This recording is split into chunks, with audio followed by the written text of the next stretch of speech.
ભરૂચની ઐતિહાસિક જામા મસ્જિદમાં ગઈકાલે 3જી માર્ચે કેટલીક મહિલાઓ દ્વારા પૂજા કરવામાં આવી હોવાનો વિડીયો સોશિયલ મીડિયામાં વાયરલ થયો છે. આ ઘટના કારણે શહેરમાં તણાવનું વાતાવરણ સર્જાયું છે અને મુસ્લિમ સમાજમાં ભારે આક્રોશ જોવા મળી રહ્યો છે. વાયરલ વિડીયોમાં મહિલાઓ ફૂલ, શ્રીફળ અને પ્રસાદ સાથે મસ્જિદમાં પરિસરમાં પૂજા કરતી જોવા મળે છે.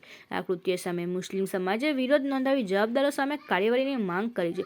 ભરૂચ શહેરની મધ્યમાં આવેલી આ જામા મસ્જિદ હાલમાં પુરાતત્વ વિભાગના સંરક્ષણ હેઠળ છે. જો કે સંત સમાજ દાવો કરે છે કે આ સ્થળ મૂળ સમરી વિહાર જૈન મંદિર અને ચક્રધર સ્વામીનું જન્મસ્થળ છે, જેને લઈ લાંબા સમયથી વિવાદ ચાલી રહ્યો છે. ઘટનાના વિરોધમાં જામા મસ્જિદ ખાતે ટ્રસ્ટીઓ અને મુસ્લિમ આગેવાનો એકઠા થયા હતા. તેને જણાવ્યું હતું કે આ સ્થળ ઇસ્લામિક ધાર્મિક પરંપરાઓ મુજબ સંચાલિત થાય છે, તેથી અન્ય ધાર્મિક ક્રિયાઓ યોગ્ય નથી અને ધાર્મિક સ્થળની પરંપરાનું પાલન થવું જોઈએ. બીજી તરફ સંત સમાજ તેમના દાવાનો પુનરાવર્તિત કરી રહ્યા છે.